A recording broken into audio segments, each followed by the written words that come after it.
Charles, you are the wind beneath my wings. Oh, thank you, darling. Oh, thank you. I am not the technical one here. I know. I freely admit that. You know, we come up with these ideas and you make them happen. Like, how did this come about? Believe it or not, it's all because of Anchor. Anchor has the tools. It lets me record, edit, and distribute right from the computer. Sometimes I do it from my phone. It's just as easy either way. Wow. Yeah. We're on like dozens of platforms, though. It's true. Anchor makes it easy to distribute our podcast on platforms like Spotify, Apple Podcast, and dozens more. It's everything we need, and it's all in one place. And you'll love this part. It's all completely free. Oh, thank God. Right? I use Anchor for pretty much every aspect of getting our show out there and into the listeners' ears. That's amazing. It is. And if you, dear listeners, want to get into the podcasting game, you just need to download the Anchor app or go to anchor.fm to get started. Maybe Anchor's the wind beneath my wings. Hey!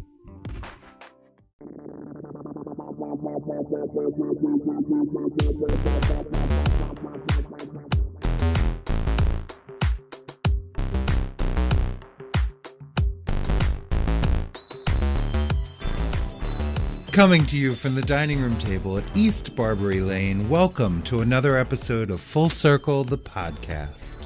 A weekly visit to our home where we squeeze a few headlines through our decidedly queer lens and see what happens.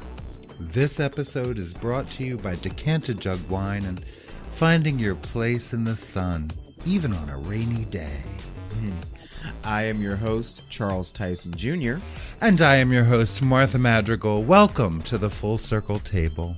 In this episode, we talk about Trevor Noah went in at the White House Correspondents' Dinner. He came for everybody. It doesn't matter if you were right-leaning, left-leaning, the president, a network. He came for that ass. The wild, wild west of social media.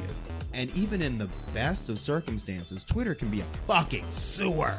But it can also be, a valuable tool. DeSantis wants to return to the wholesome golden age of cartoons. Bugs Bunny literally shot and killed a man because he was coughing during his piano recital. I remember that one. Mm-hmm. Yep.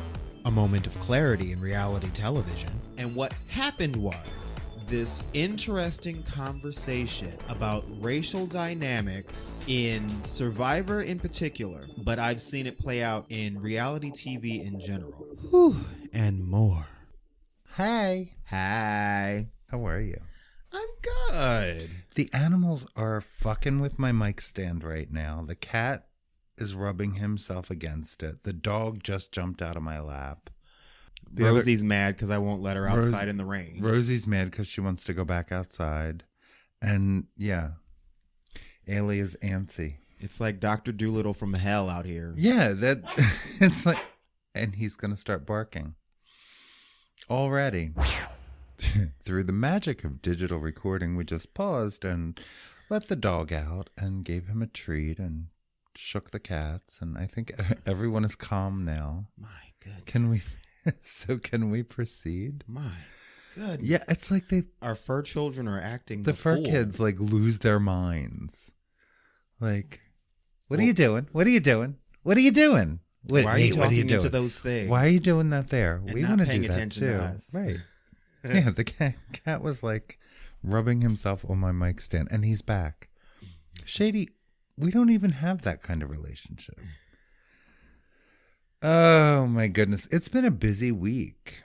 It has. My goodness. We now have an official Facebook presence. Hallelujah. And why is that? Well, because I dealt with my shit. Really. We have a Full Circle the Podcast page on Facebook. Please like us and follow us, and you can link to episodes through that. Yes. That'll take you to all of our stuff. Yes. And Martha Madrigal now has a Facebook profile. Yes. Yeah, I needed a minute. So if you're listening and you didn't know about the podcast before, and we have familial or other relationships that predate this work, welcome. Yeah. I just I took a minute. One of the interesting things that I got out of therapy many years ago, after the first marriage imploded spectacularly, was that we get to own the moment between stimulus and response. That we actually get to control that. We don't always have to have an answer. We don't always have to react. And that's what I did.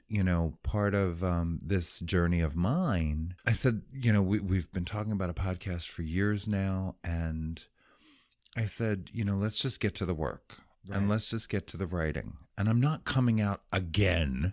Damn it. So let's just start this here, the podcast, I mean. And, and then I'll figure out the details. And Facebook was one of those details. But we are growing and things are happening and thankful for all of it. But it was just time. It was time to say, hey, this is what's going on. Because we have so many dear, dear, wonderful people in our lives. We really do. Who have wanted to support our work and be, and know what's going on. So now everyone does. And everyone can join the party. I'm pretty sure folks I didn't tell now know. Right. Just because that's how Facebook works. Welcome. This is, this is what we do. We sit down weekly. Since, we did that earlier in the week, and I am publishing again. I just published a piece yesterday. Hallelujah. marthamadrigal.wordpress.com. One day we'll be able to afford an actual URL. Well, yeah, that's not today. Our listeners have increased. I want to welcome Uusimaa, Finland. We have multiple new cities in Virginia. Pennsylvania is growing. Welcome to Lancaster, Pennsylvania. Yeah. New Jersey is increasing. Emilia, Romagna, Italy. Right. Maybe the friend in Tuscany told them. I don't know how that works. But how cool is that? And I want to thank everyone who has contributed financially. As I said, the dog's on very expensive food. Yes. Yeah. So thank you for that. Because we want to keep going. We want to keep going. Yeah. Feel free to support the podcast. The support the podcast button is everywhere on our Facebook and on our website. Check our Linktree. Right. It's all there. And feel free to review us wherever you listen to our podcast and give us 5 stars and candy and money and tell us we're beautiful. Yeah, I had written some notes this week because as we do more things and go into more places, there's always a line or a box that basically says, give us the elevator pitch for what your podcast is. So I had taken a few notes for myself to help me think through it. And I just wanted to read them. Okay. Really quickly, as we welcome more folks. We personally, the two of us, live at the intersection of race, gender identity, and orientation. And those are 3 busy roads. Word. We both look both ways, child. Keep looking both ways. And we've always had interesting conversations around our table, in our home, in our former business, and this is the sort of the perpetuation of that. We both love to laugh. We value the arts deeply, and we believe in staying informed. We want to make room for difficult conversations. We cannot compromise, our own hard-earned identities or our lived experiences to have open dialogue. We come from where we are, but we respectfully understand others are in a different place. We do not inherently disrespect religion, though much of it continues to harshly disrespect us. Well, faith within our communities is fraught with pain, deep emotional scars. I'm certainly there for those conversations because, religion was a huge part of my own struggle. And accepting myself and learning to love myself and learning to say, God is not going to change you because she's really tired of you not appreciating what she already gave you. Work. Yeah, so this was a good week for me to get over myself. That was a little bit longer than an elevator pitch, but it was still good. Well, no, these were my notes to get to the 2 sentences that I actually submitted to whomever that was. But yeah, so it was just me, me thinking on that paper. Is us, though. Yeah, so here we are. We're back again. This is, I think, episode number 12. I think. Or something like that. Yeah, we started. Our birthday is March the 1st. That's and right. It is now May the 1st. Yes. It is May Day, right? May Day. May Day. Hey. Which is how I always remember our friend Lisa's birthday. Because it's May Day. May Day. All right, yeah, it is. And I was like, that's appropriate. Happy birthday to Lisa. Happy birthday, girl. This is the Lisa's birthday episode. Yeah, so we have some cool things coming up. We spoke with Amberlynn and Gabby Boyder. Amberlynn is another pandemic trans baby who is working really hard in Spartanburg, South Carolina. Yeah, she is. She's just so freshly out herself.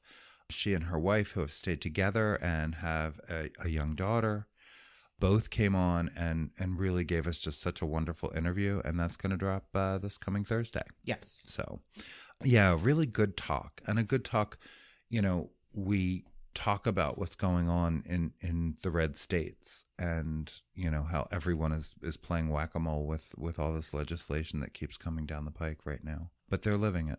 They're living it. So it was really good to chat with them, chat with them about what's happening, and we'll also drop the links to the organizations that they are involved in. Yes. And if you are so inclined to send them a few dollars, they, I'm sure, would appreciate that. Yeah, and I'm glad we had the conversation with them, because we talk so much about the drama that is going on with legislation coming from the South, and we can be a little.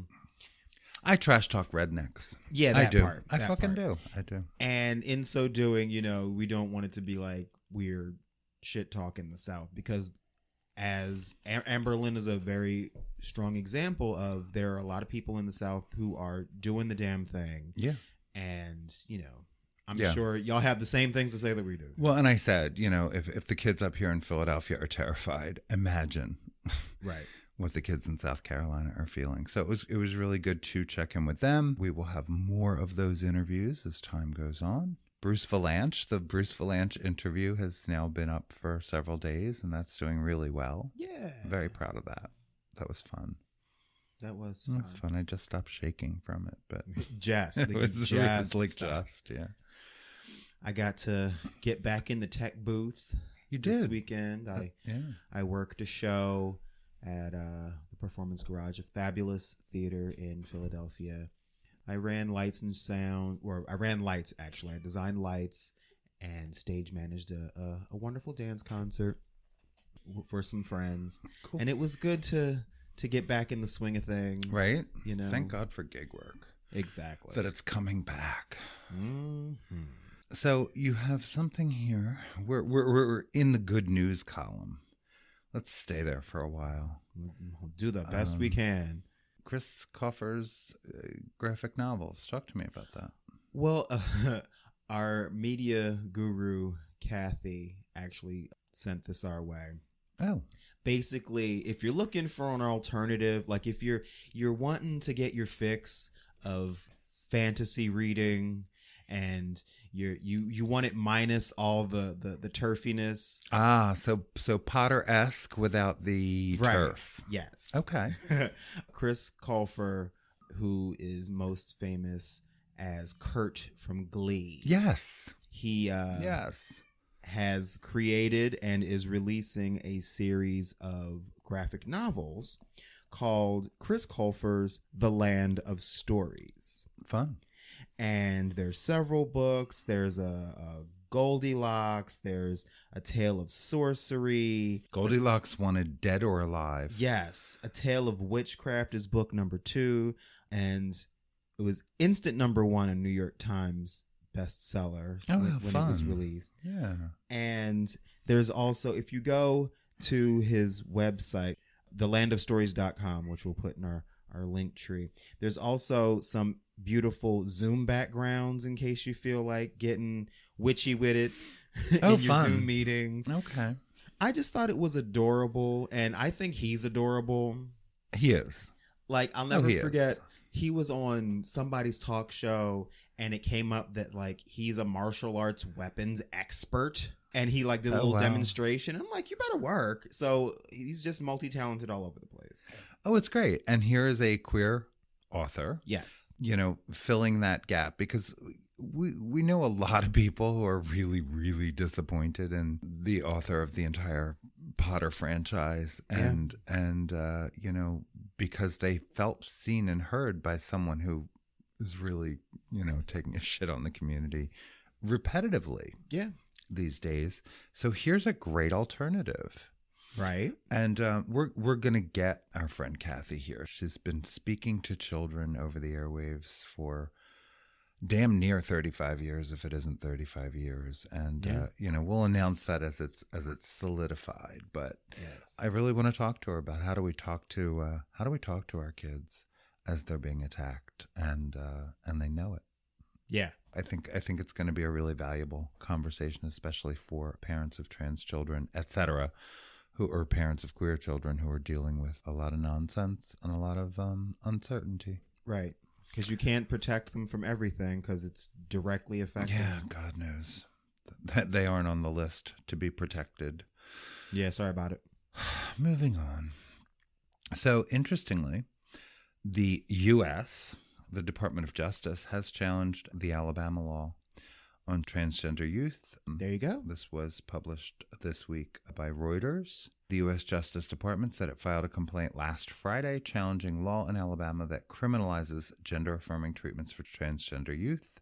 Earlier this month, Alabama's Republican governor signed into law the bill which makes it a felony, punishable with up to 10 years of imprisonment, for providing voluntary medical treatments, including hormone therapy, puberty blockers. It says, and surgery, to help align physical characteristics to the gender identity of a minor. We don't do surgery on minors, but okay. The Justice Department's complaint alleges that the new law's felony ban on providing certain medically necessary care to transgender minors violated the Equal Protection Clause. Of course it does. Yep. Of the 14th Amendment. The department asked the court to issue an immediate order to prevent the law from going into effect. Civil rights groups, including the ACLU, have also vowed to challenge the law in court when it was signed. Transgender youth are a part of Alabama, and they deserve the same privacy, access to treatment, and data-driven health care from trained medical professionals as any Alabamian.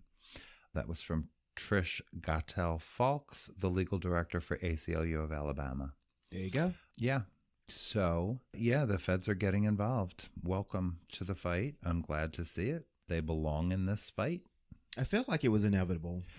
Absolutely, but but still, they it's do. Happy to see it when it happens. They do. They took Transgender Day of Visibility to put some good legislation across, or some good stuff across. It wasn't legislation. But this is a good follow-up to that, because this nonsense is nonsense, period. Hell yeah.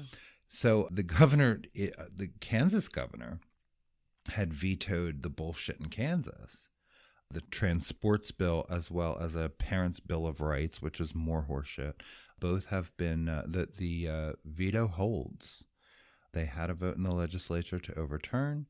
It was close, but the veto will hold, and those laws will not take effect in Kansas. One of the things that they were doing, of course, didn't involve trans boys at all, because that doesn't fit their narrative.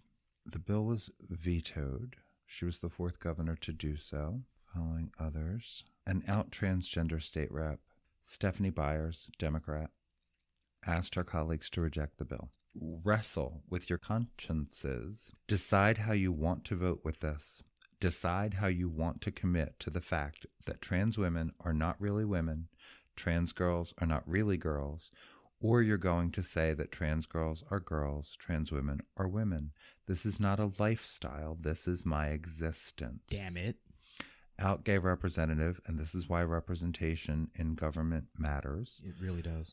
Brandon Woodard, also a Democrat, also spoke out against the bill. If you disapprove of who I am, or who a young trans person is, take that up with our creator. Thank you. Period.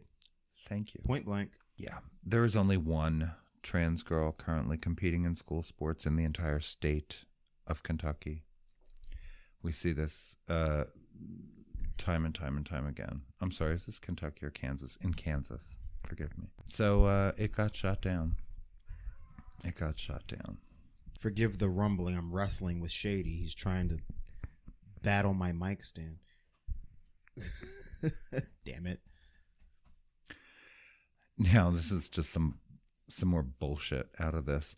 Earlier this week, a Kansas House Republican drew attention to the motivation behind the trans sports ban when she sent a transphobic screed to a college student who asked her to oppose the bill. Okay. Personally, I do not appreciate the huge transgender female who is now in our restroom in the Capitol, said Representative Cheryl Helmer, Republican, referring to Byers. It is quite uncomforting. Really? That's not a word, I don't think. It's not. I have asked the men if they would like a woman in their restroom, and they freaked out, she continued. Did they? Little girls, she went on, have been raped, sodomized, and beaten in the restrooms by these supposedly transgenders. When? Who may or may not be for real. Time and date. Yeah, never happened, never recorded, not anywhere. So now you're just making shit up. Mm-hmm. As a biology major, I doubt that too. I understand the difference between biologically being a male and a woman.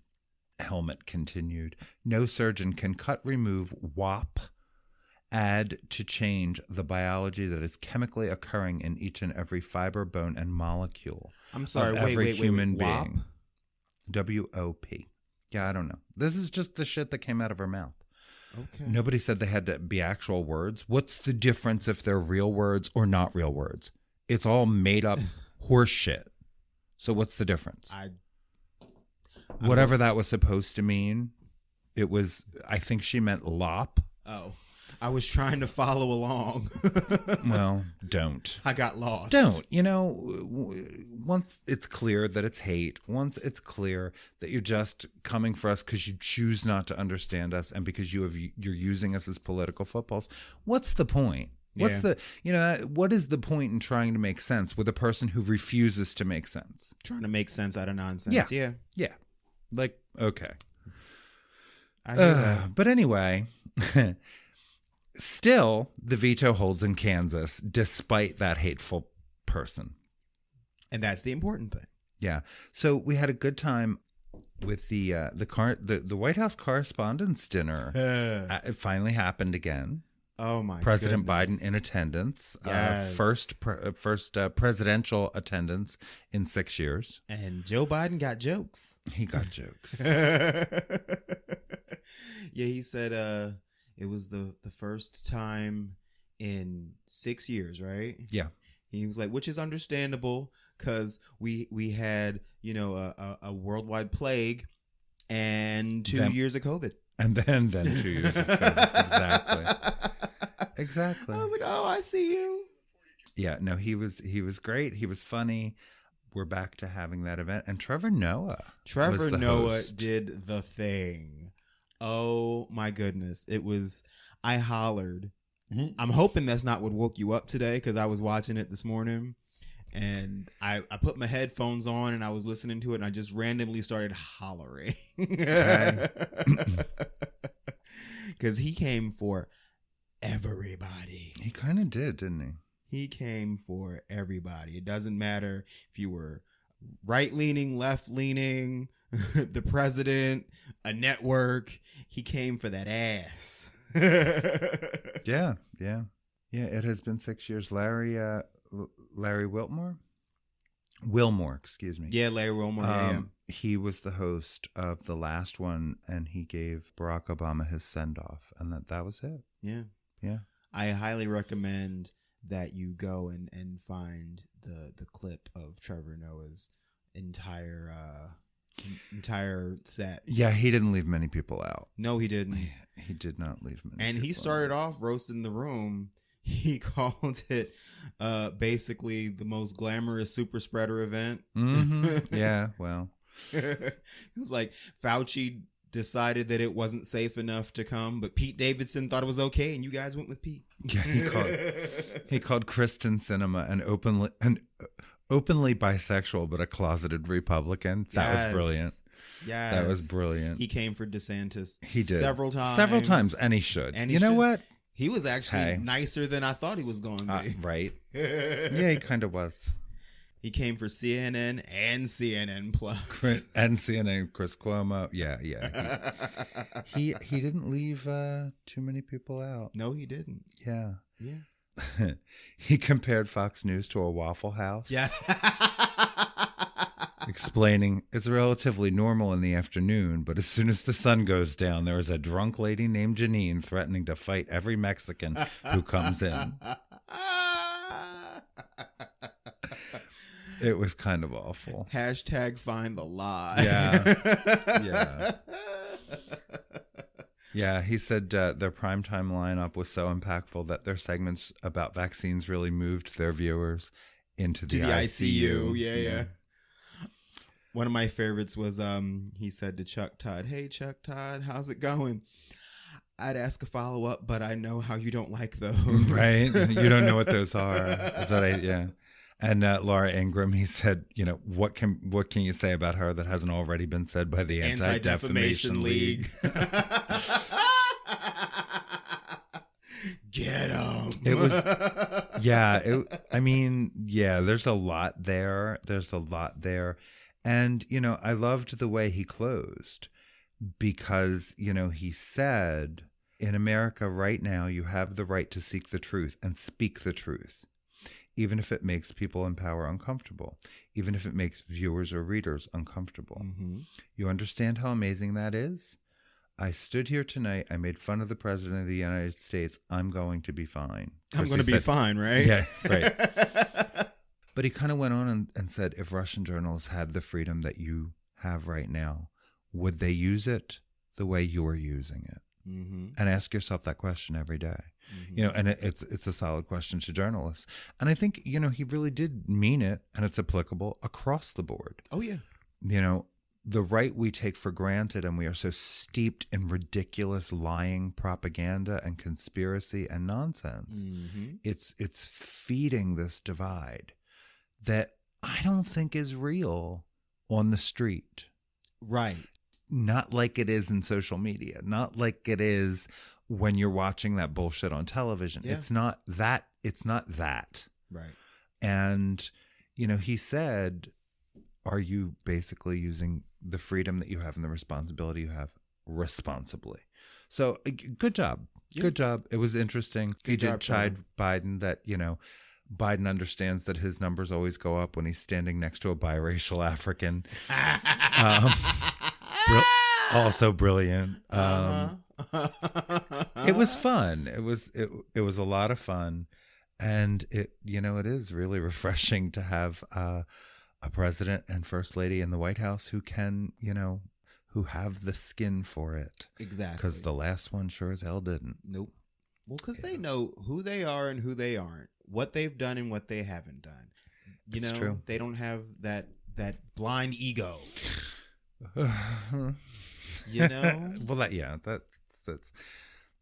the narcissism is not the same. I mean, it's not the same. So we are going to take a break. Okay. And then we'll be back with the other stuff. The other stuff. Be right back.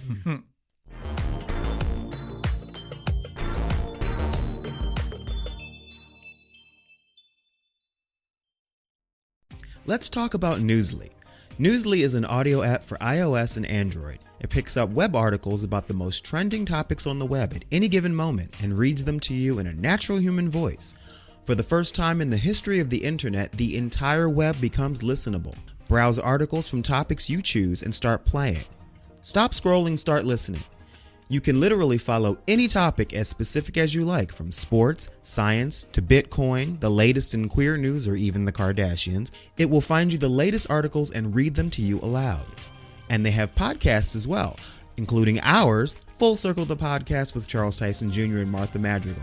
Explore trending podcasts from over 50 countries. I started using it as my default podcast app, and it's pretty cool.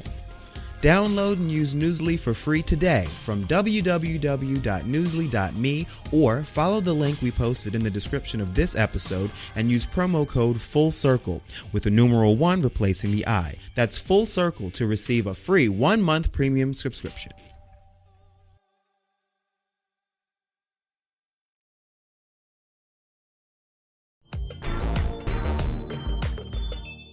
And we're back. We're back. So Good Pods came out with their rankings this week. Oh, yes. Shout out to Good Pods. They have ranked Full Circle, the podcast. That would be us. Yes. Number 3 in the top 100 of indie news commentary podcasts. Hey now. Do. Right? And number 13 overall in news commentary podcasts. Okay. And I love, and you know, in various other levels and other categories, apparently they like us. They really like us. But I love in all of the cases that are not the indie section. Who's directly behind us? Glenn Beck. And I love that. Get thee behind me and stay thee behind me. Right?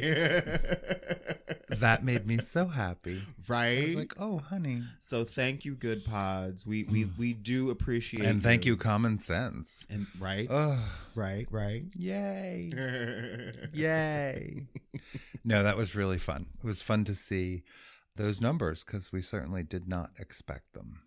Yeah, really. So, I got the email and I was like, word. Yeah, you were squeeing.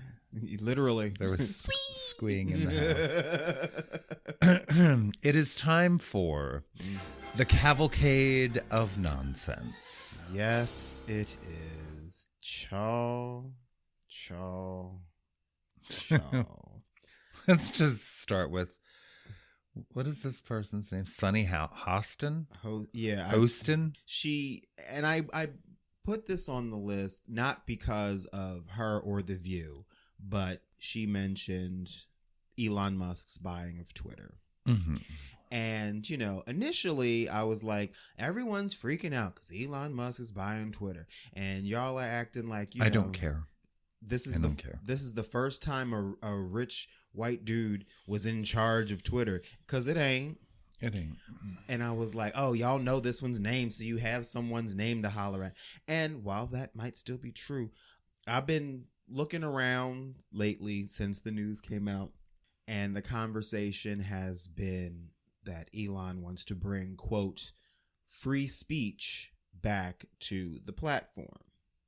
Now, you know, on the surface, that sounds good, but I think he's trying to talk about the fact that Twitter has been adamant about throttling problematic language. Mm-hmm.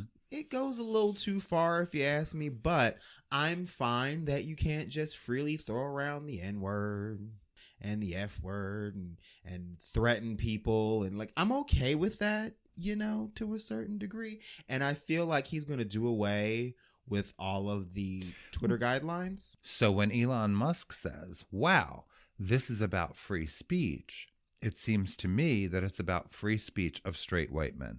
Right.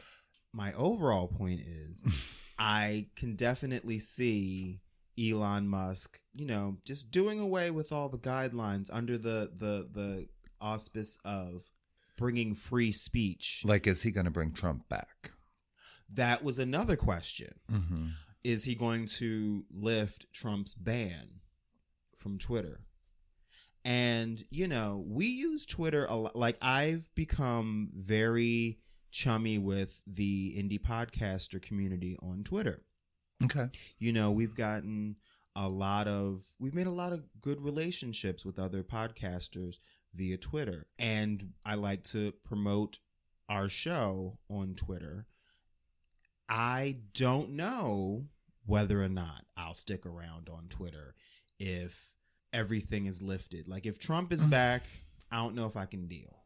Well, I guess we'll see, but I think it's like any other corner of social media. I mean, you find what you're looking for and you can pretty much avoid what you're not. Yeah, but I mean, it's kind of, I stay in a Facebook bubble.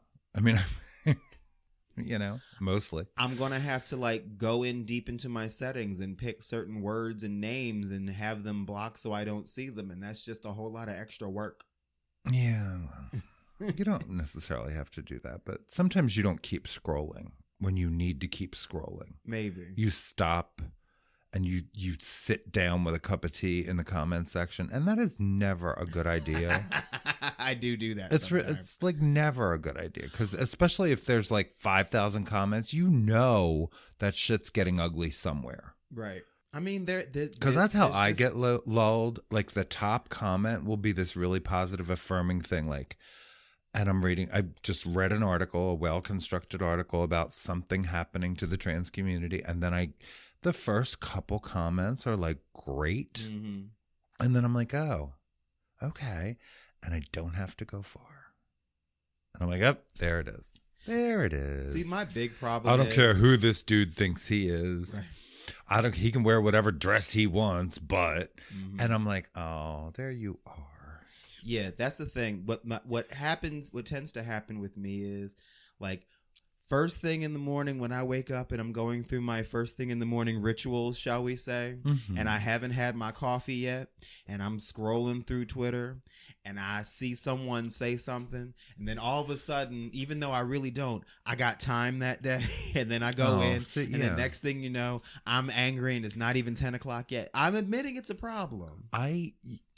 Years ago, and I'll tell you what fixed it. Years ago, I was like a major top commenter on Huffington Post. I remember. I used to watch you go in. And that was back when you could have like a handle on Huffington Post. Right. So their comment section was separate and apart. You know, you were logged into the site, you commented on the site. You were in HuffPo land.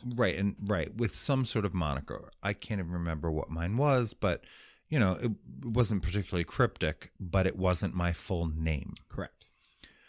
And I used to go in, I used to have all these conversations with homophobes, and sometimes it actually went somewhere productive, you know, just trying to add the facts and all of that. But what they did that fundamentally just shut me down was they linked your profile to your Facebook profile. Right. So that you're now commenting with your government name. Right. And I wasn't gonna. Because, you know, a lot of times the controversy that ensued and the dialogue that ensued, I wasn't trolling at all. Right. I was actually trying to be helpful and useful and shed some light in dark corners. Right. But I wasn't willing to do that anymore. Right, because it will bleed over into the rest of your world. Right. So that's really the last time I was that engaged.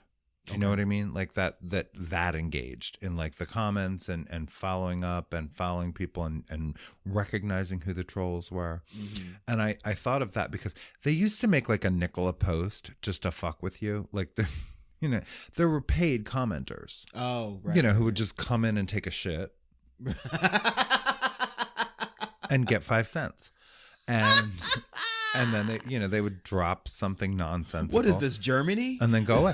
And I just remember, you know, saying often, because you could spot them, like, and there's another nickel, and there's another nickel. Right.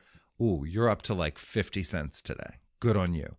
And I wonder if they still do that, like with Facebook and shit, like because all those people are not even real. All of the comment section trolls, right? They're not all real. We know this. We know Russia has a whole thing. So sometimes they don't even try. Like there's no profile picture. They're following 11,000 people but have no followers. I wonder if we outsource that too. Like, you know what? Like Americans charged a nickel. But, you know, we can get it over here for 1.50 cents. Right. Like, I wonder if we've also outsourced the trolling. Because some of it's English is not their first language. Right. You know, but they still try. God bless them.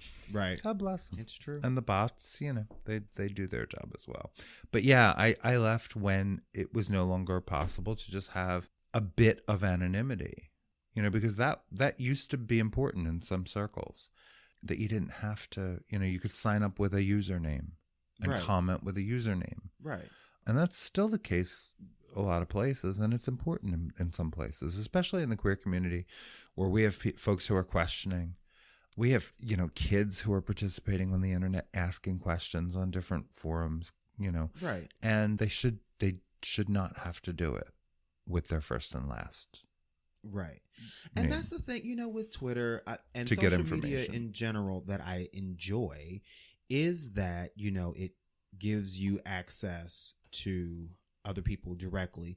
if they are inclined to interact with you. Like, for instance, you can have a conversation with your favorite celebrity if they are so inclined to, Right. you know, return the favor and communicate with you.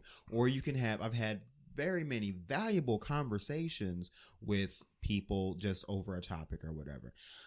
And even in the best of circumstances, Twitter can be a fucking sewer, but it can also be, you know, a valuable tool. And I'm just afraid that if it becomes the wild, wild west again, that it's just going to be, I don't know. Well, then we'll have to decide.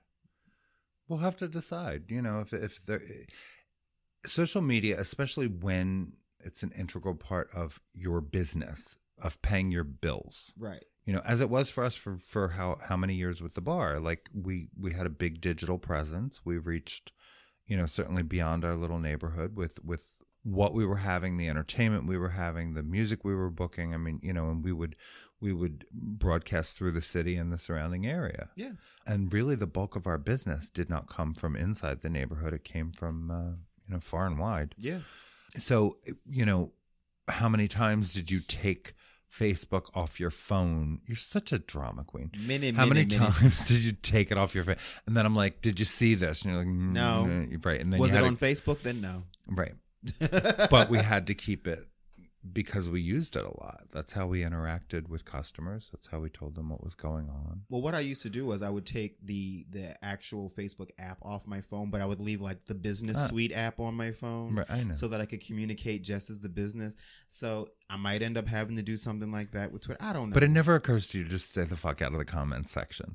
Like, just stay the fuck out of just avoid that. And I do way more than I don't. Because you can scroll past like what people post too. You don't have to read everything. Yeah, no, I stay out of the comments more than I don't. You're getting better. I am, but you ain't there yet. No, because sometimes You're still not there. I just can't let certain things go unchecked. Yeah, sometimes. you can because the checking doesn't like generally 97% of the time the checking is pointless. It's pointless. I mean, I don't say way more than I do say. I mean, in real life and on the internet. A big part of my point used to be, like with Huffington Post, was leaving comments there not because I thought that they were going to affect the conversation or the person who was just being an absolute jackass, but I left it there for the kids who might read behind me, you know, who might be reading this story, get upset, and then say, oh, wait a minute. Right. You know, which is part of what we try to do with this podcast, is to say, this is what's happening. This is what these people are doing. Right. And let's keep breathing. Let's find ourselves. Let's think about our positive responses and keep going. Because we're still fucking magic. But it's hard to see your own power and your own worth, you know, when you're bogged down by so much. I'm glad you said that, because that actually is my point. There have been times, most of the time when I go in like that, it's not necessarily because I need to have my say. It's that there needs to be one voice saying this shit ain't right. You know? And if I scroll a certain amount down and I haven't seen that voice, then okay, fine. I got to say something just so that it's been said. Right. I'm not trying to change hearts and minds necessarily, but it's like, I can't just leave that there. You know what I mean? Yeah, I do. But the cacophony now is so much louder than it was. I mean, I'm talking, Jesus, like 10 years ago. I don't know how long Huffington, but it's been a while. It's been a long while. 8 years ago. It's been a while. The cacophony is so much louder. Yeah. So I think everybody has to make their own decision, you know, and it's a case by case basis. And there is, you know, I got into one kerfuffle just because I had time that day. Right. I was trying to support a kid who we love, and I jumped into a Facebook conversation that had nothing to do with me, really. I know what you're talking about. And yeah, and then all of a sudden we're being doxxed. It was like, really? Okay. This is fun. And it was, you know, again, it was just, I know this kid in real life. I'm going to support her because, she was a young white girl raised in a really religious environment and trying to stand up for Black Lives Matter, trying to, kind of reach out into her family and her circles to say, let's stop with some of this rhetoric and try to understand what's happening and what this is a response to. And she was being respectful with all of them, and they weren't being respectful with her. Nope. And so I had time that day. Yeah, you did. But I'm less inclined to, I'm just less inclined right now. I hear you. I have a microphone for about 90 minutes a week, and we'll just talk here. We'll talk about the shit that we deem valuable when we sit down on Sunday, and we'll do that. I will say that I spend significantly less time in the comment section since we've been on the podcast. Well, and I'm a pain in the ass. How many times does Kathy say, you'd think you'd stop just to shut her up? How many times does she say that to you about things in life? Because she'll look at me and say, you'd think he would just to shut you up, just to make you stop. You'd think you would not be pushing this right now. And I'm like, I know. Yet. And yet. I know you can't hear it, but I am giving Martha the deepest, darkest look that I can muster. Yeah, well. It is what it is. Ron DeSantis has really put his foot in it. In his retaliatory response to Disney, Disney stopped licking his balls when the CEO finally realized that he could not sit on a fence and ignore all of the queer people and trans people who work for Disney, who have one of the most organized groups in the country of LGBTQ employees. Yep. And, once he realized that the deaf ears bullshit wasn't working and the neutrality doesn't work in this instance, and finally spoke up, Ron DeSantis is now tripling down, trying to take away, if I get little pieces of this wrong, forgive me. But basically, this whole special district that Disney operates under basically says, we're not going to absorb the state's resources. We're going to create our own. So they have their own police department, fire department. Yep. They're all their own stuff that does not drain Florida. And there's some debt involved in that as well. $1 billion, $2 billion, something like that. And by DeSantis saying, well, you don't get your special arrangement anymore, he's fucking his own state. Yep. Because then where are those resources coming from? If you're going to take away basically a charter that allows for the way that they operate and you rescind that, where's the money coming from to provide those services, you jackass? Are you trying to say that DeSantis didn't think something through? I'm saying DeSantis will burn the whole fucking state of Florida down to make a point. Yeah. Because he's that tone deaf and that's stupid. Yeah. That part. And he's still smarter than Trump, which is scary.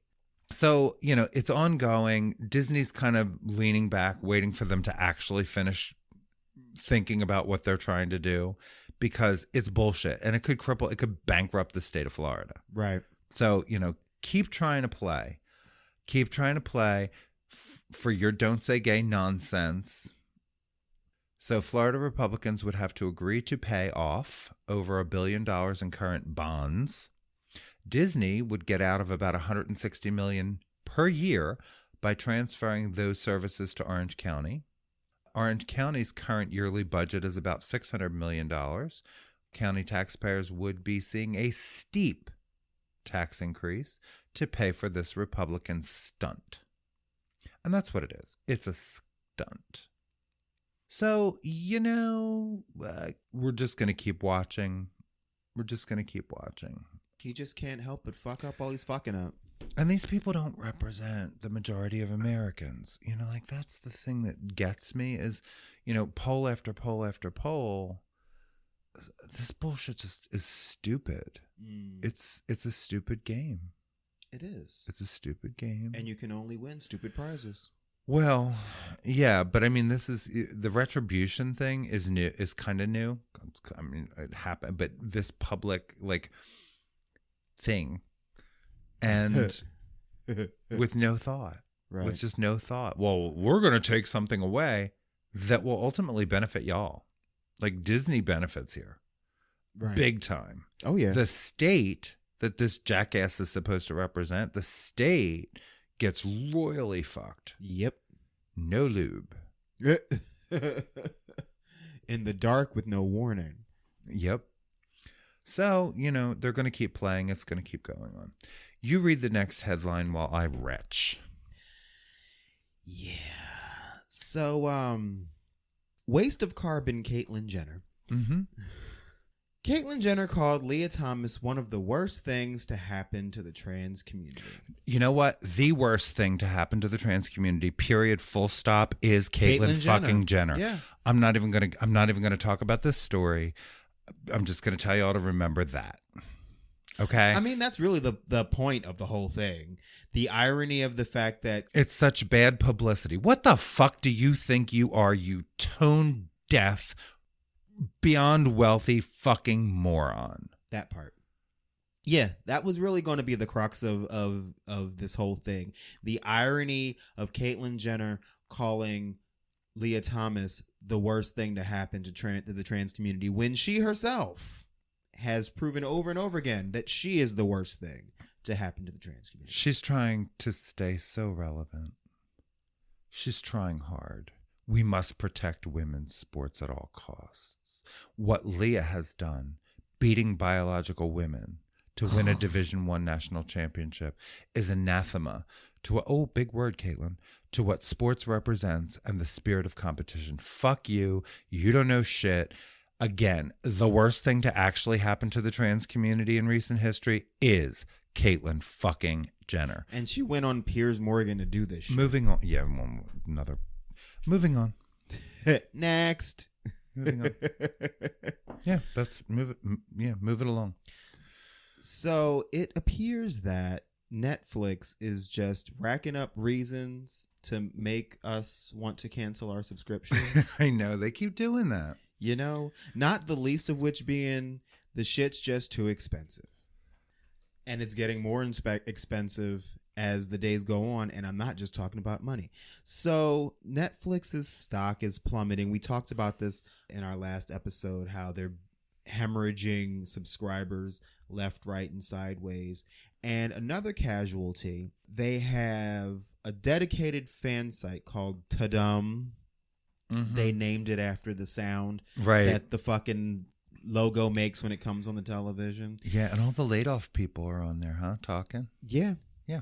And they made a point of hiring a team of mostly women of color to work on and for this website that they didn't do a good job of even marketing and promoting, because I was reading this and I was going, I was not aware even of this website existing. And it turns out I am not the only one. There's a lot of people that didn't know it existed until this story came out, because marketing was not their strong point. Yeah, it was supposed to be a fan site. Right. But it was like the official Netflix fan site. And so they're laying off a good chunk of that team and dismantling the website. And so all of these women of color that they like scouted out and gathered together from all corners of the country and who relocated their lives to work on this project are now like, what? And it's just another example of Netflix fucking up. They have lost over 200,000 subscribers in the first quarter of 2022. And they're trying to blame password sharing for that. People have been sharing Netflix passwords since there was the ability to share Netflix passwords, since streaming started. That part. That's not the problem here. They continued to grow. I do hope, this has something to do with Dave Chappelle. I really fucking do. Because it was never properly addressed. They doubled down and hired him for more. They basically ignored everyone when all he had to ever do was stay in his fucking lane and say, you know what? I opened my mouth without really fully understanding what I was saying. I'm not going to do it again. That's all he had to do.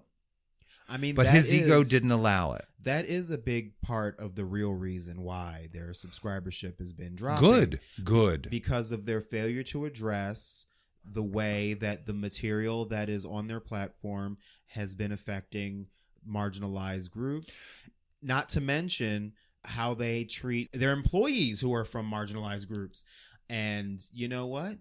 We just can't let certain things stand, and people are speaking with the power of their dollar. You know, if this is cancel culture, good. You know? Good. I'm sorry, but good. After we finish Grace and Frankie, I am all about... Right. Yeah, let's hurry up and watch it, though.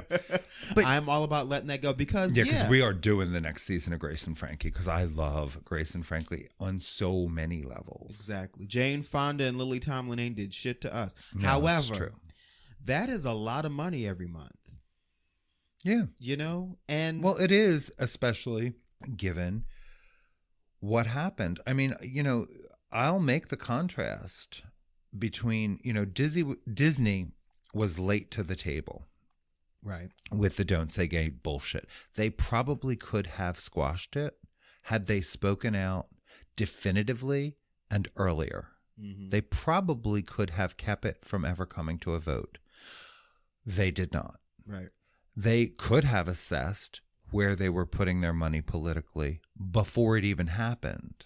Mm-hmm. They could have, you know, fired what is that, a shot across the bow early on and said, we are not going to offer you support if you're coming for our queer community. It's you know, not who we are. It's not what we do. We need to stand behind who we say we are. And had they done it earlier and more effectively, we probably would not have, you know, the current cesspool that we have going on in Florida. Yeah. That said, they haven't backed down either. Right. Netflix, on the other hand, is still trying to split the baby. They heard all of this about Dave Chappelle and went on to sign for how many more shows? How many more specials? 3, 4, something like that. Yeah. How about we give him more money? They doubled down. Well, you know what? And if decent people say your content isn't that good, we're going to watch Grace and Frankie and then say that later. That part. I thank all of the decent people who are doing that. Because check it. I've been disappointed over and over again by Netflix. When I first started with Netflix, however fucking many years ago, it was when it was all about DVDs coming to your house. And the Netflix movie catalog was formidable. Like, it didn't matter how obscure, how indie, they had that shit. You might have to wait a little bit for it, but they had that shit. And you had your movie queue up to 500 titles at a time, and mine was always full. Yeah. You could watch whatever you wanted, and it came into and I had it like set to a system because I had 4 discs at a time. So I would watch it and then immediately put it in the mail and just keep doing that. And I constantly had shit coming, and that was great. And then one day they decided to introduce streaming tacked on to your plan. Okay, fine. Whatever. It was another way to watch things. And then all of a sudden they split the plans, and it was the DVDs were one plan and the streaming was a separate plan. And if you wanted them both, you had to pay 2 things. And the programming that was available for streaming was nowhere near as extensive or good as what was available for DVD. And it's gotten worse. And there's just so much original nonsense that no one watches. There's like, a show will get canceled after 8 seasons. You'll be like, I didn't even know that shit existed. And it's just bloat. It's just bloat on the television that we pay way the fuck too much money for. Yeah. And it's, you know what? There's way better streaming services out there. There really just are. Yeah. I mean, I'm fine with that. You know? After we watch Grace and Frankie. And you know what? Because this is their last, I believe. This is it. Well, my whole thing is... You know, if it comes down to it, bitch, we have a VPN. We do. Yeah, we can figure it out otherwise. So, and not give them money every month because fuck that. Well, yeah, and Not that I condone piracy of intellectual property. oh, the hell you don't. But okay. Pay for our shit. Anyway. Pay. We've always done that, though. We've always paid for the content that is independently and created, and we've supported local art and artists. It's true. Always. And bought tickets to things we could have gotten in for free. I mean, we've gotten in for free plenty of times, and plenty of times we didn't have the money to pay it. Right. But this is different. This is different, and it's never been properly addressed, as far as I'm concerned. All he had to do was say, I'm going to stay over here in my lane. Because does he have a level of brilliance talking about racism? Yes, he does. Of course he does. Does he have, just bleeding edge insight into so much of what is happening in America? Yes, he does. Did he completely miss the mark, overstep his bounds, and punch down at the trans community? Yes, the fuck he did. Well. Oh, yes, he did. And then he had to take his ego on a speaking tour. And then they gave him more. So, if this is a part of that, or if that is a part of this, good. Good. Let's move on. Yep. So, Rochester is New York, right? Yeah. So, Rochester school officials. I mean, there is a Rochester in New York. Yes. Basically, a white teacher who had a class of mostly black students decided that for his lesson on slavery, what he was going to do was bring in some raw cotton and some shackles. And he was going to have all of the students pick the seeds out of the cotton to learn about, While wearing the shackles? Well, these are two separate things. Oh, separate things. This is a 7th grade social studies class, yes. by the way. Okay. Yes. On one occasion, he made these students pick seeds out of cotton. And then in another instance, he brought in shackles and made the kids put them on to see what it was like. And the non-black students had the option of opting out of these exercises, but the black kids did not. Get the fuck out of here. And it affected their grade if they didn't do it. Needless to say, parents complained. And this teacher has been put on leave. I was just like, wow, you thought that was a good idea. You thought that was a good idea. Here, pick some cotton and wear these shackles. Now, and here's my thing. It would be one thing, I can see how that could actually be an interesting assignment. For the white kids. If everybody had to do it, or if everybody had the option to not do it. But just to see what it felt like to take one bit of cotton and pull the seeds out. Now imagine doing that all day, every day, sun up, sun down. It's an interesting perspective. I can see how that would work. And the shackles, here, hold them, look at them, feel how heavy they are. Maybe that, but to make you do it and make you put them on, it's like you're not being better than the people you're teaching them about. What the fuck? What the fuck? There's a lot of what the fuck in this whole story. Yeah. Yeah, there really is. I don't know what was supposed to have come out of that, and why would you let the white kids not have to do it? That part. Why would you just say, okay, you can sit this out, but it's really important these black kids know what? Yeah, motherfucker, they know. Trust. Yeah, right. Yeah. You ain't teaching nobody shit here. Wow. Okay. Yeah, that was my what the fuck of the day. I think he's gonna need a new occupation. Right? Show and tell definitely ain't his strong point. Now, this next bit of nonsense, I almost wasn't going to bring it up. And I told you that I almost didn't bring it up because I wasn't sure I wanted to give this bitch air. Well, it's not so much about giving her air as...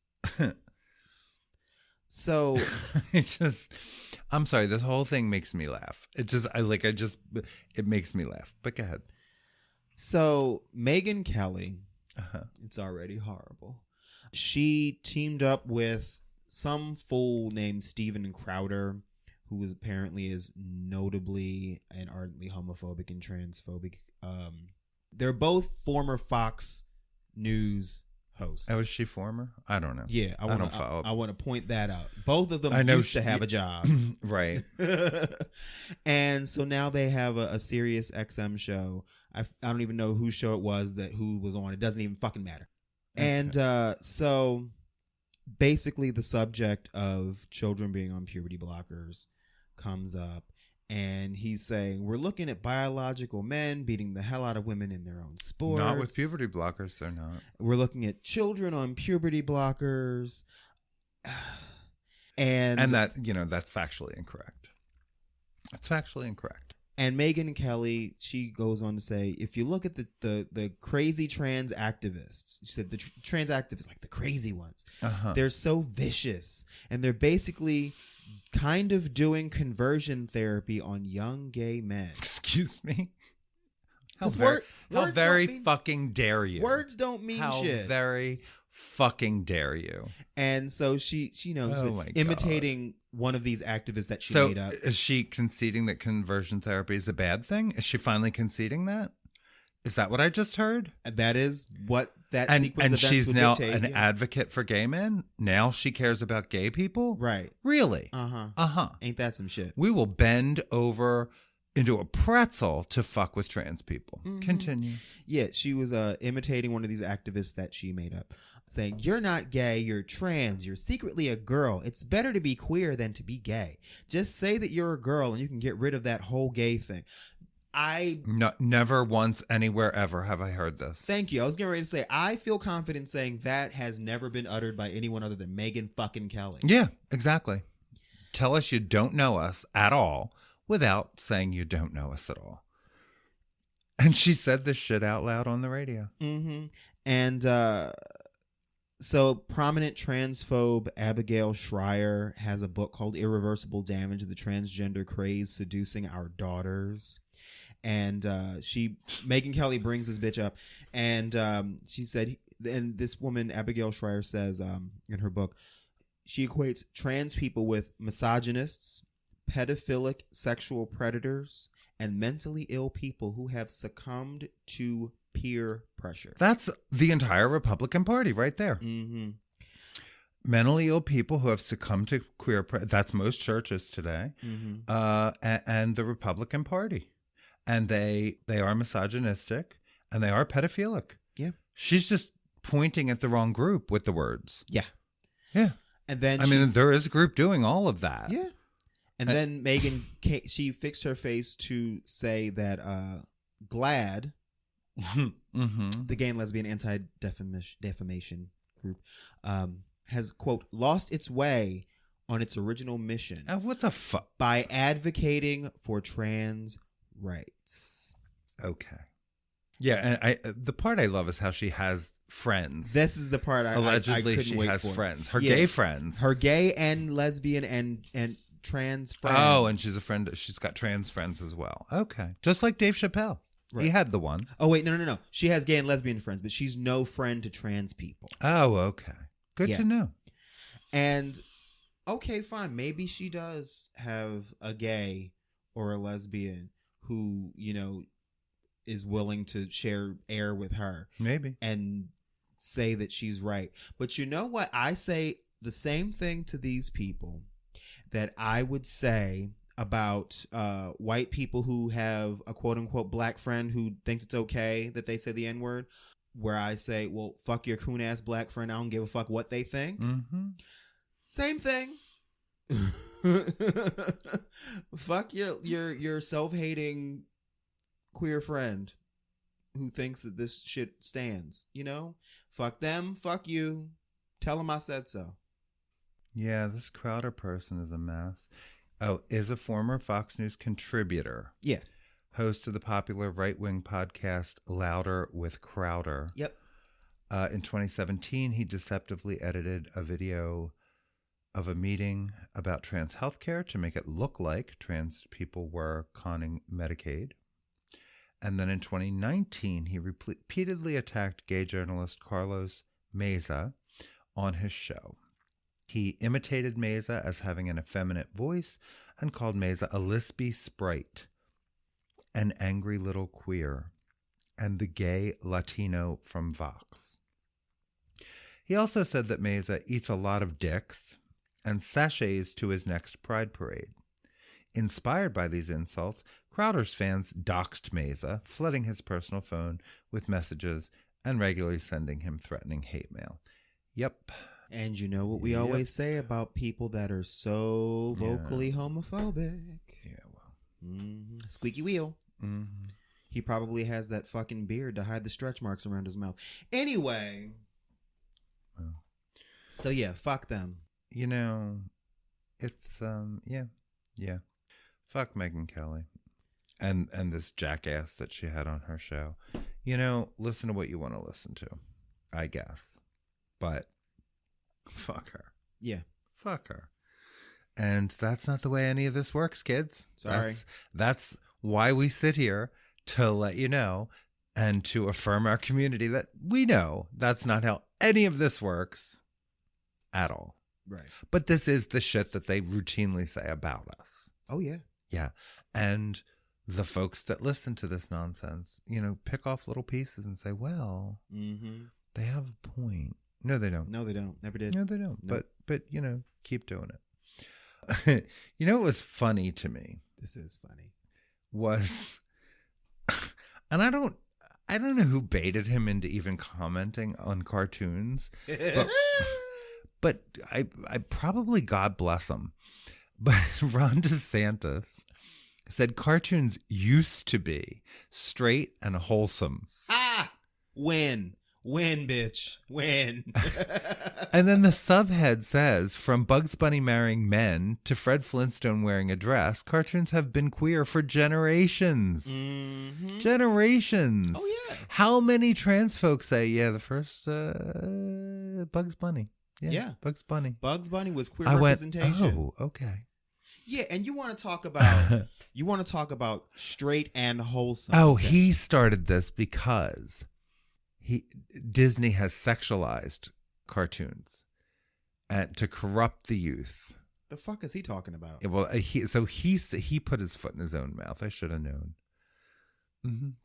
Okay, Pepe Le Pew running around trying to like that rapey French motherfucker. Yeah, come on, let's act like shit is real over here. And you want to talk about straight and wholesome.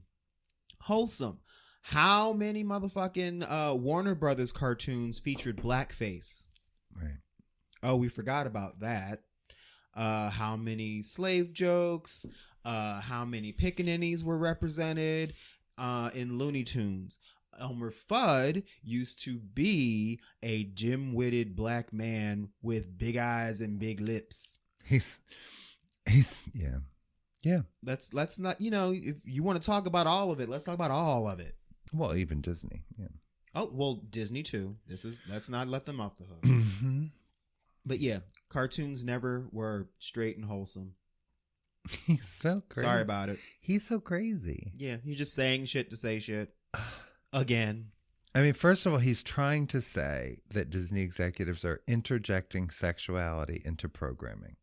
Orientation is not sexuality any more than your orientation is. And you're completely fine with having your orientation represented. Right. You don't label, you know, the heteronormative bullshit as sexuality. But if we're going to call it all, then it all is. Mm-hmm. Then it all is. He said, oh my God. And so my wife and I, you know, we're thinking to ourselves, you know, when we were young, you could watch cartoons without having to worry.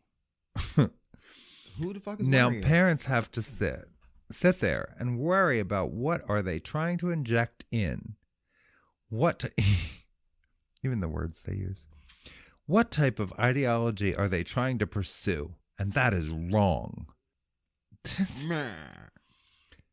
Bugs Bunny married a man in at least 3 cartoons in the 1950s. Yep.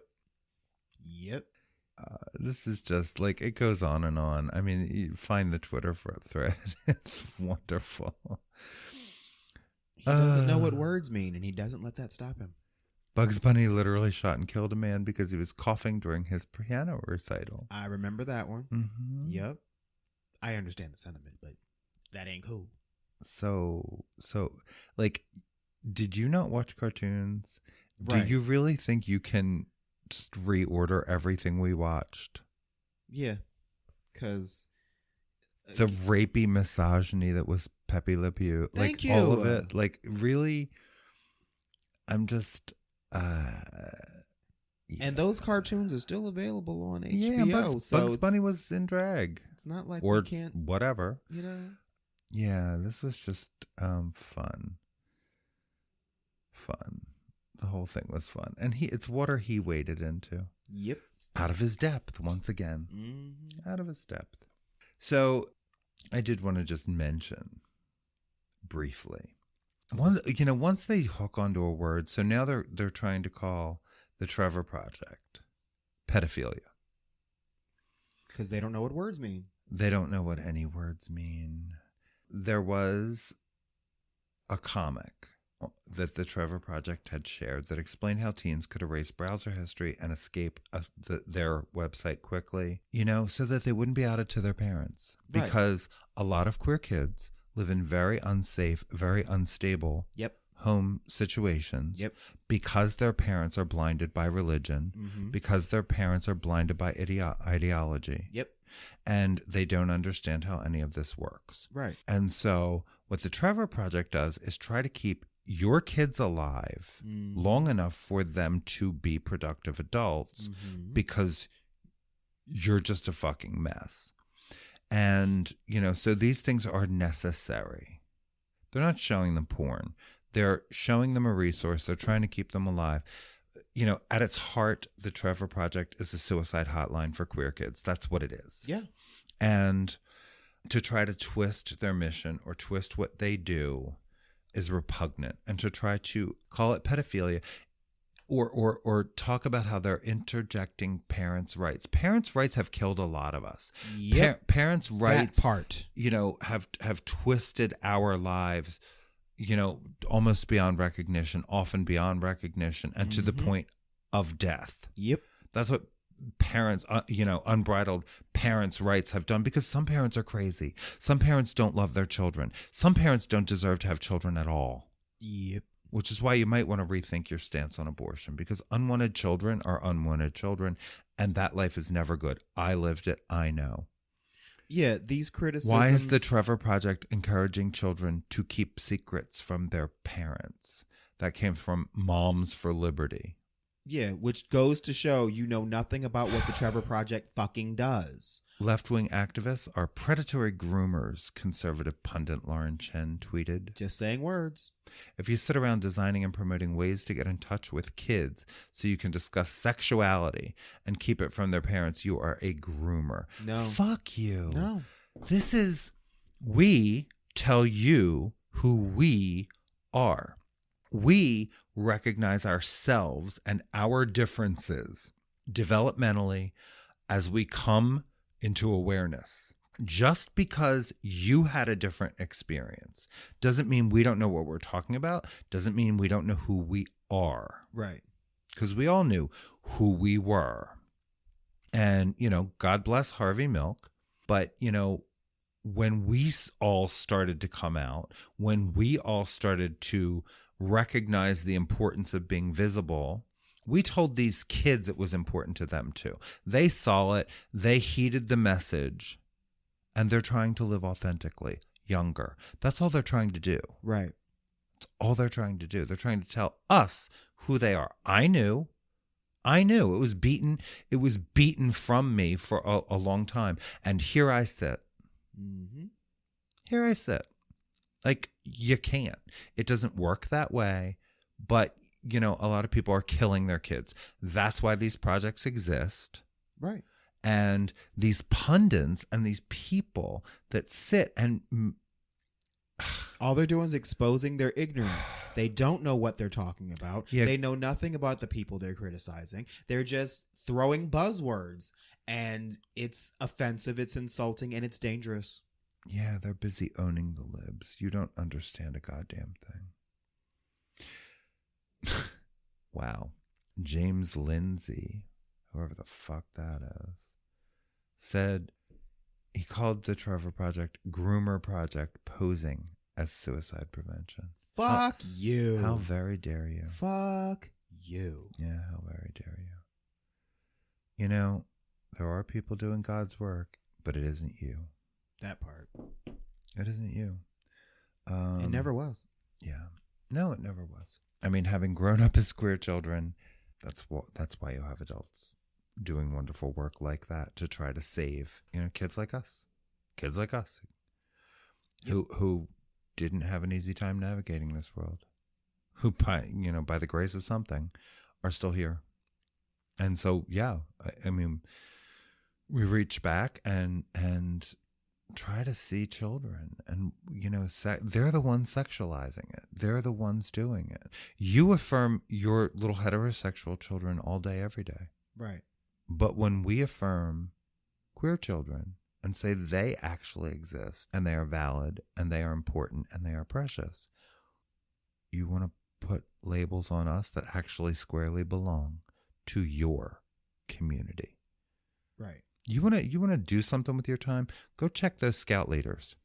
If you immediately equate, go check your youth ministers.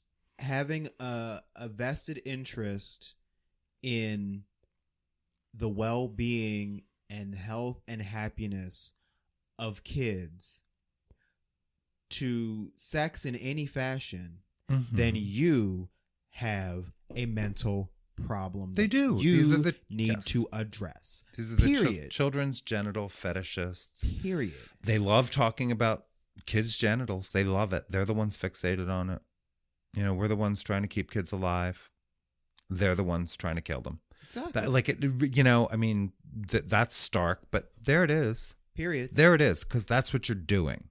When you fuck with something you don't begin to understand, like, we will give you the fact that you don't understand what you're talking about.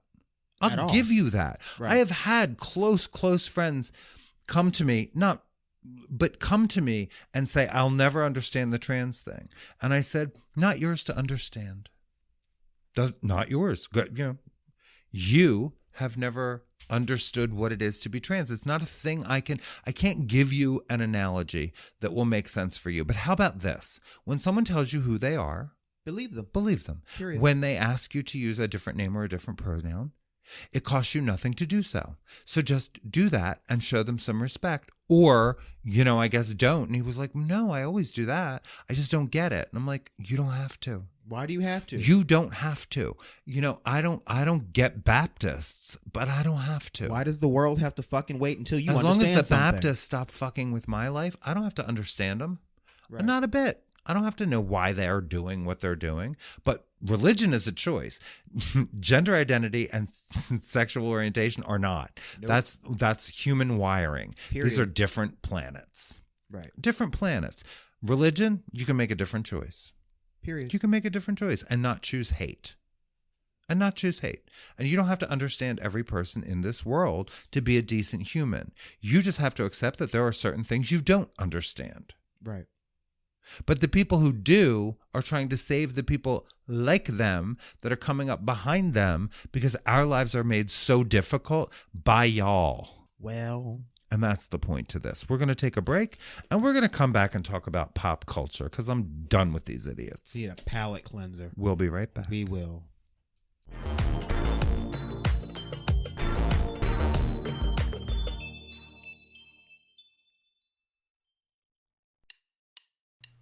Hey, I'm Karen. And I'm Aubrey. And this is Chicklit, a literature comedy podcast where we enjoy getting lit and talking about books that spoke to us as young adults. Yeah, Book It was dope as fuck. Yeah, I did. Used to get the little personal pan pizza. Yes! Oh my god. Just for you. Yeah, nobody can take that shit, dog. But we also cover movies with special guests, and it can get pretty crazy. I'll make a controversial statement. I will take this over Space Jam. Is that controversial? People love Space Jam. We might have to stage a fight. So if you enjoy YA fiction, that fool of a fairy Lucinda did not intend to lay a curse on me. She meant to bestow a gift. Boozy beverages. Little shot of Bailey's in your coffee. Coffee, pizza, and Bailey's goes together like... Doesn't go together. Like it doesn't go together at all. And the power of friendship. I'll be like, I bought your Christmas present. And she'll be like, what'd you get me? I have to know. Tell me right now. And I'm like, Henry no. gets so irritated because I'm like, do you want your present now? And he's like, it's like October. No, I don't. Then we're the podcast for you. We've been best friends for over a decade, so join in on the fun and grab a drink, y'all. January 6th at 1:15 p.m., the day that Dry January died.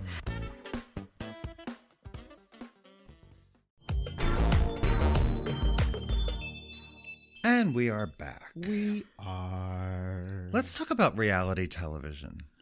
Let's talk about a show we've never fucking watched. Until yesterday. But now you've watched through the one episode twice. Yes. Because there's been a moment, apparently. Yes. I'm going to leave this to you. So again, our media guru, Kathy, she forced us.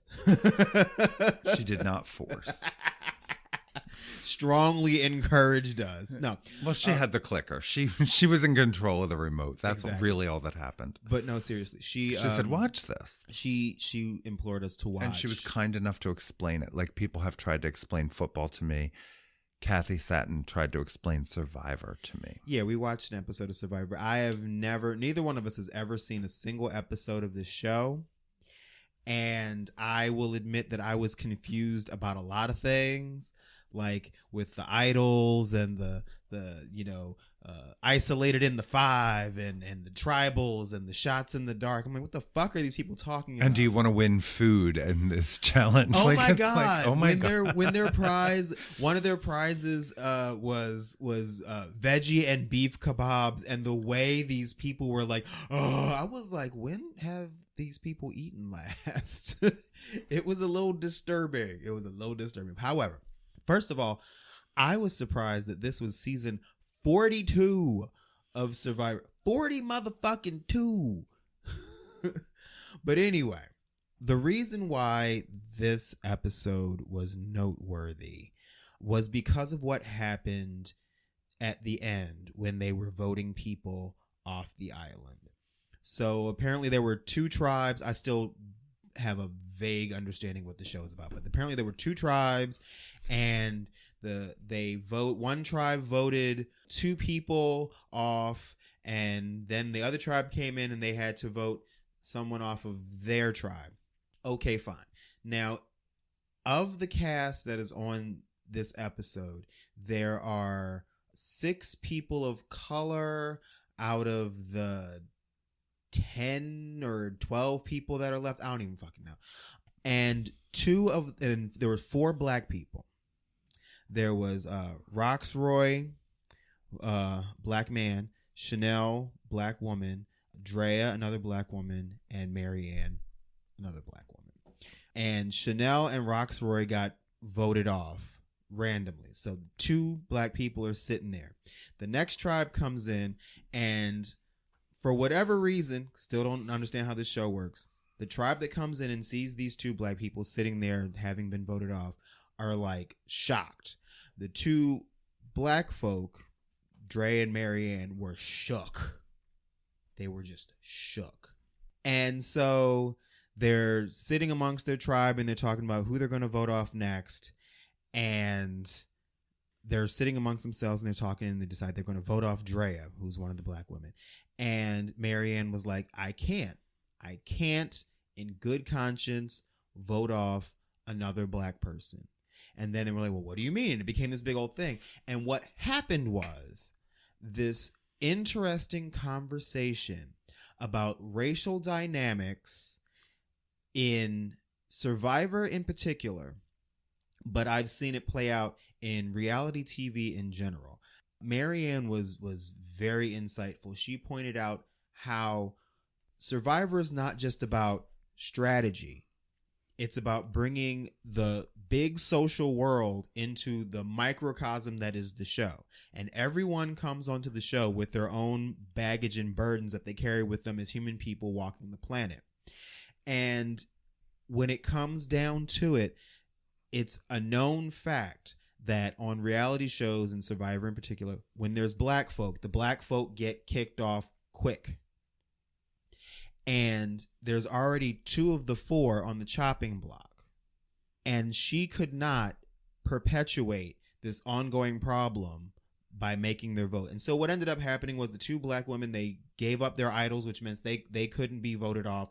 And they had this conversation about, you know, the baggage of being one of the few people of color in the space, and how if you're not part of that group, you don't understand what that looks like and feels like. And it sucks that we even have to think about this while we're playing a fucking game. And there were a lot of tears.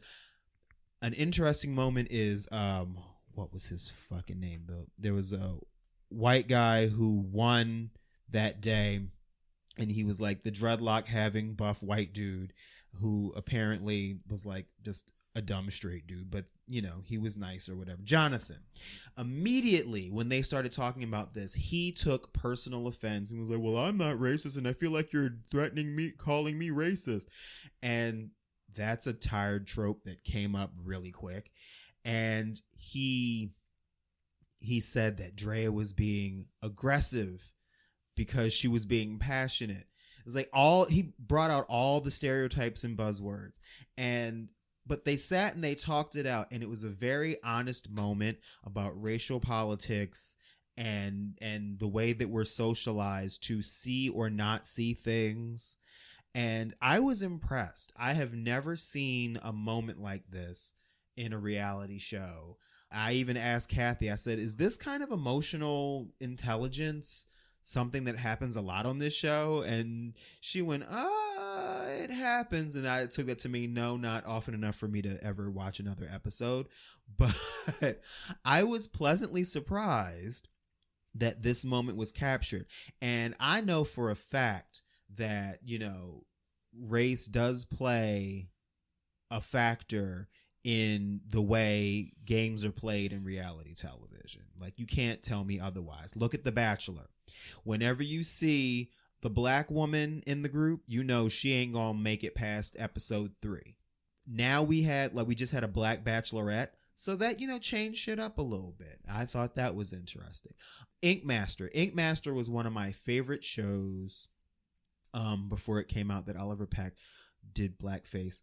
But anyway, and in one of the seasons, when we got our first woman Inkmaster, Ryan is talented. Ryan deserved to win, but you can't tell me she wasn't racist, because there were several people of color on her season, and one by one, she singled them out and told them, your work ain't shit. You're not as good as the rest of us, and you need to go, until that person left. Then she looked down the line until she got to the next black person, and your work ain't shit, and you ain't as good as the rest of us, and you need to go, And she went down the line.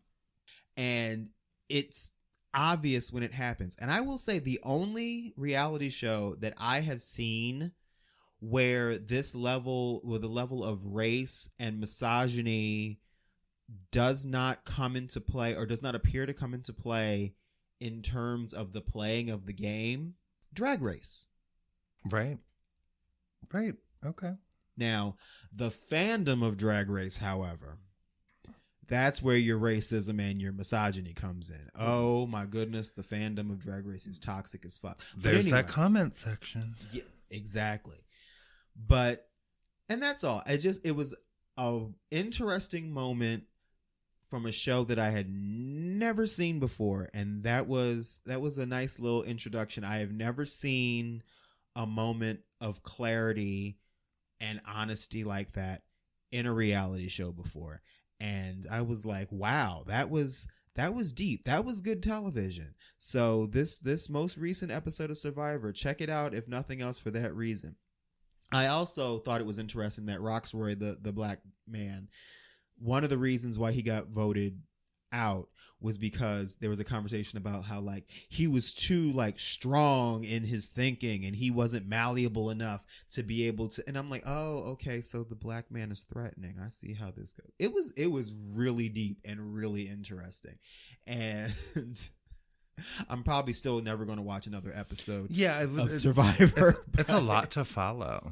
It is. I mean, it seems like... it's 40-something seasons in, so of course there's shit. They shorthand a lot of things, but... I just don't care. Well, also that.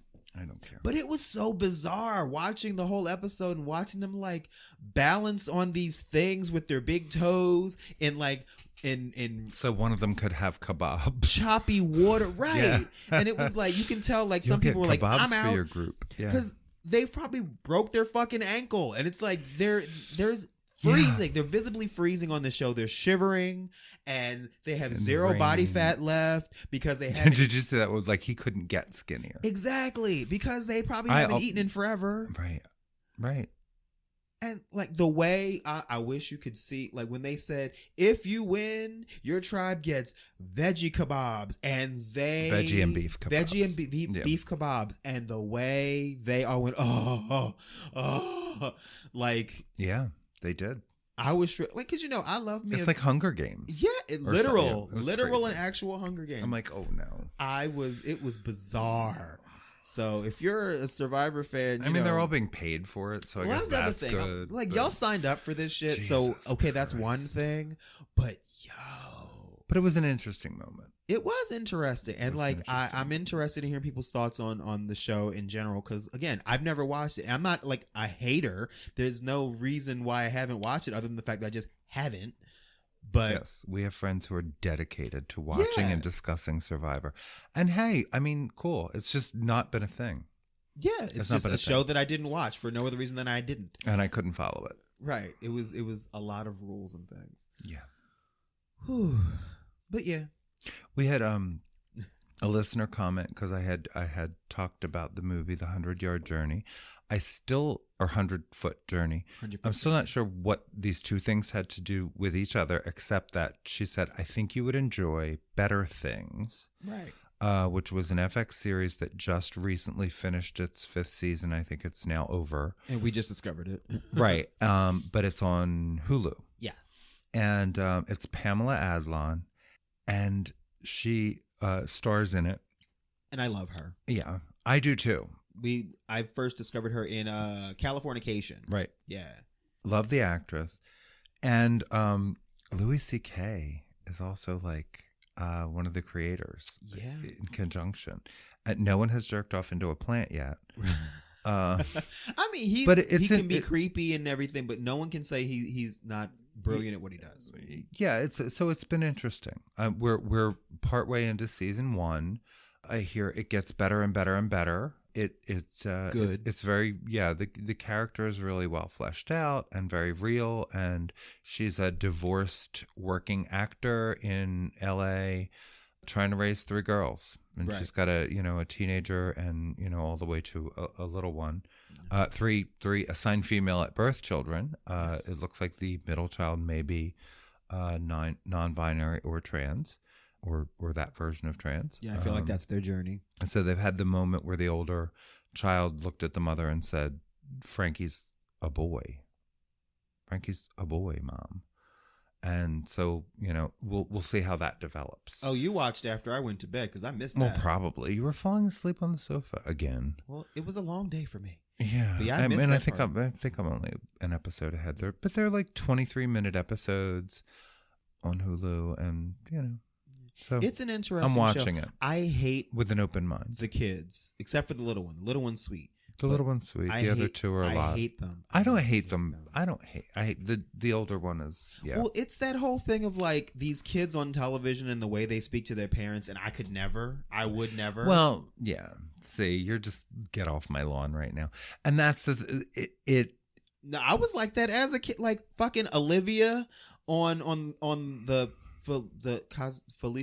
Lisa Bonet show. Yeah, that. The Theo Huxtable show. Yeah, that one. Like the way she spoke to them, Right. I was like, she better be glad she didn't get punted into the street. Mm. Like I could never stand to see kids talking to adults. I mean, we joke like about that. the physical abuse we endured as children, but it's not really funny. No, It's not really. I was being metaphorical. I wasn't suggesting they kick the child into the street. Yeah, well, I wish my parents would have been better versed on metaphor. Well, Because they just. What did we do?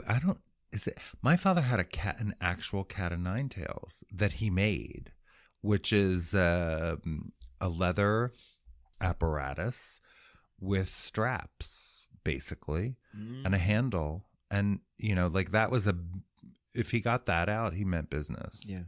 It was, usually you got a smack. Occasionally you got the belt. But if he pulled that off the nail, that shit stung. Yeah. Boy, did that sting. And it was out. I don't know if we still have it. If we do, I'm going to take a picture and put it on Instagram. I think I may have thrown it away. Which is understandable. But I don't remember. It might still be in this house somewhere. The cat and nine But my tails father was had a cat of nine tails. designed specifically for ass whooping. That's what it was for. Yeah. That's what it was for. Yeah, I used to get things thrown at me. And I now have spidey sense. Yeah, that happened in our house too. Because I remember, and let's not get it twisted, I was a mouthy little brat. I'd have popped me in the head too. Like, I'm just, let's not get it twisted. But I do remember I was mouthing off at my mother, and I didn't even see her while I was mouthing off. And something told me to duck, and I did. And a second after that, right where my head was a moment ago, was her shoe hitting the wall. I now have spidey sense. There you go. So thanks, Mom, for that. Yeah. Parenting in the 70s and 80s was different, decidedly, than it is now. Yeah. So anyway.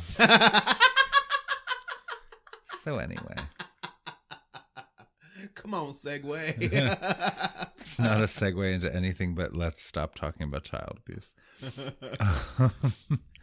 Yeah, so I'm watching it.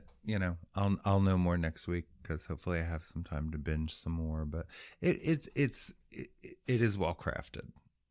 It is well crafted. Can be a little annoying, but I'm still with it so far. Every episode for me, it's like, I don't know that I like this. And then a moment happens, like somewhere in the last 12 minutes where I go, oh, that was good. Yeah. Yeah. It's. And I think that might be the formula of the show because it happened 3 episodes in a row for me. Right. So, okay. Right. That's the interesting thing about binging is you start to see if there is a formula, you start to just see it and know it, right? And you kind of get comfortable with the cadence of it. We were talking to Bruce Valant about Law and Order. Oh. And Law and Order, and Law and Order has been around for so long. We used to use Law and Order scripts in acting classes I took in the 90s. And it always, that introduction. So after the thing happens, a body is discovered, right? Usually, and the cops show up on the scene, there's some wisecrack. And it was usually Lenny Briscoe made the wisecrack. And then they went to the intro and then the episode started. And the new version of the old original Law and Order is still doing the same thing. It's different actors. But the formula is so embedded. It's like as soon as you hear the corny comment, you know exactly where you are in the show because it's just part of the formula. Well, here's my question. So you use these scripts in acting class. Yeah. Did you follow the formula to the point that whoever has the last line, they have to walk away after they deliver it? Right. Everybody. The thing that always got me was everybody walking away from the cops. We're done here. They would interview somebody. It's I have to get back to work. I wish you would try that to a cop in real life. Decide to walk away. A Philly cop, anyway. Shit. But these are supposed to be New York cops. But, there's the whole thing about romanticizing the police and what these crime dramas actually, are not necessarily a good thing. And that may be true, but I've been watching Law and Order for a long time. Walking away from I don't think that it's a good representation of cops because I also know cops. In the police report, he was charging at me, and that's why there were 12 bullet holes in his back. Yeah, but they're but they just walk away when they're done. They just walk away. They say what they they get, and then they get annoyed and walk away. And I'm like, but that's everybody, especially in SVU. But nobody pulls out a nightstick. I'm like, this isn't real. Whenever the character delivers their last line, they walk away. Mm-hmm. It's a doctor, a cop, a teacher, a sanitation worker. Right. That's how you know that they're done. They're done now. Well, that's what I'm saying. And I think with the ability to binge television, you see it. If you sit and watch, and you could do Law and Order marathons Easily. I mean, years ago, but years ago on television, like they would do them on like Labor Day and shit. You still can. Yeah, I'm sure. But it was a relatively new thing in like the early 2000s or late 90s or whatever, where like there would be a marathon.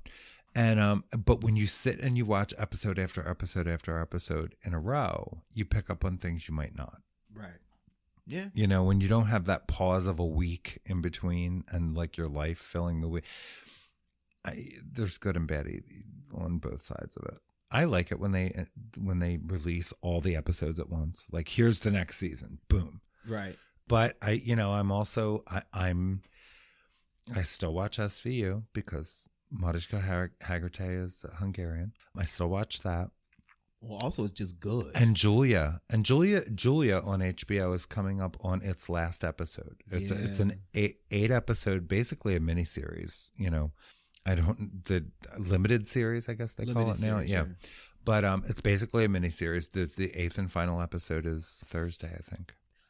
Whatever day that it gets, and I've loved it. I like the show, and it's interesting. Sarah Lancashire. Yes. Yeah.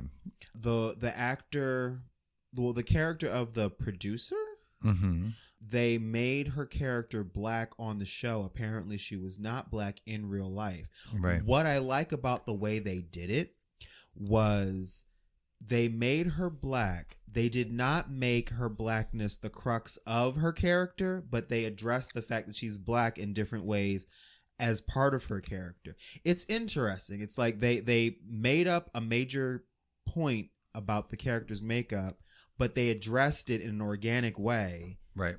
Good storytelling. So far, they seem to be doing it well. Yeah. Telling her story well. Yeah, so it's been interesting. It's and been apparently, good. David Hyde Pierce is terrific. Yes. BB Newirth is terrific. Oh, the casting is great. But apparently Julia Child did not have as dirty of a mouth in real life.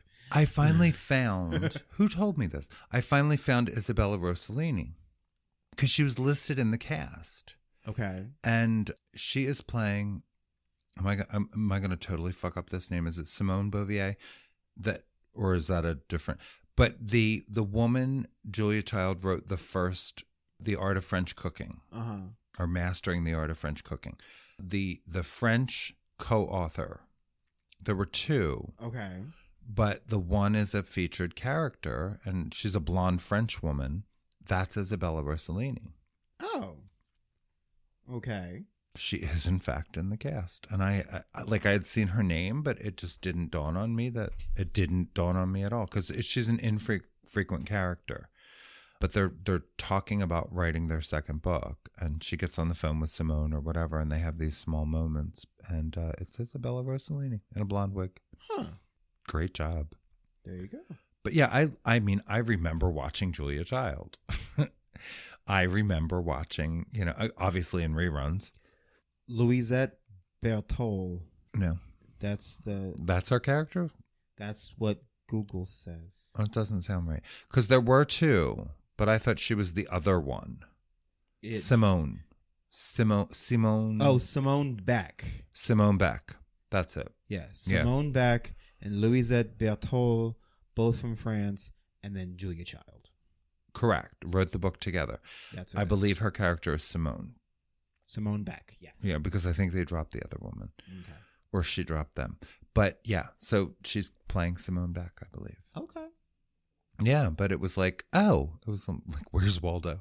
Right. Right. Because she's just kind of buried in the character, but really fun. It's been fun. It's been fun watching it. I loved Julia and Julie, or Julie and Julia. Right. That's a good movie. That was a fun movie. So the first episode of Julia on HBO, I was comparing Sarah Lancashire to Meryl Streep. Right. So I had a moment, but she's doing a fabulous job. She's really doing a fabulous job. And now she is Julia Child. Every time I see Julia and Julia and I see Amy Adams, actually every time I see Amy Adams in anything, I giggle to myself because the first thing I ever saw her in was in Cruel Intentions 2. Okay. I don't even know what that is. Cruel Intentions 2 is the sequel to Cruel Intentions. And Cruel Intentions. So pretty. Thank you. Thank you for that. Cruel Intentions was a teenaged update of Dangerous Liaisons. And okay. Amy Adams played the role that Sarah Michelle Gellar played in the original. And it's trash. It's trash. Well, but that's what I think of when I see Amy Adams. I do like Amy Adams. So whenever I see her like playing an adult doing actual things, it just makes me giggle. That's all. I like her though. I like her. I like her work. Well, we have talked for a good chunk of time. We really have. I think we've covered everything we wanted to cover. We said things. Yeah. Yeah. Again, this episode will drop on Tuesday, our regular day, and then our episode with Amberlynn and Gabby Boyder will drop on Thursday. Yes. Once again, I am most grateful that you have joined us at the Full Circle table. Yes, thank Please you, listeners, new and returning. Tell your friends. You can now find us on Facebook, along with all the other places. And Twitter, and Instagram. And everywhere you listen to podcasts. Yes, if there's a place to listen to a podcast, we're there. Trust me. You still got to, type in some words. We are Full Circle, the podcast, with Charles Tyson Jr. and Martha Madrigal. So if you just keep typing words, you will find us, and we are the queerest display. Yes. We're nice and bright and colorful. Bright blue, light blue background with all of the pride colors. Yes. Thank you for joining us. Yes, thank you. We will hopefully talk with you again next week. Until then, I am Martha Madrigal. And I'm Charles Tyson Jr. And this has been Full Circle, the podcast. Bye. Full Circle is a Never Scared Productions podcast, hosted by Charles Tyson Jr. and Martha Madrigal. Produced and edited by Never Scared. Executive produced by Charles Tyson Jr. and Martha Madrigal. Our theme and music is by the Jingleberries.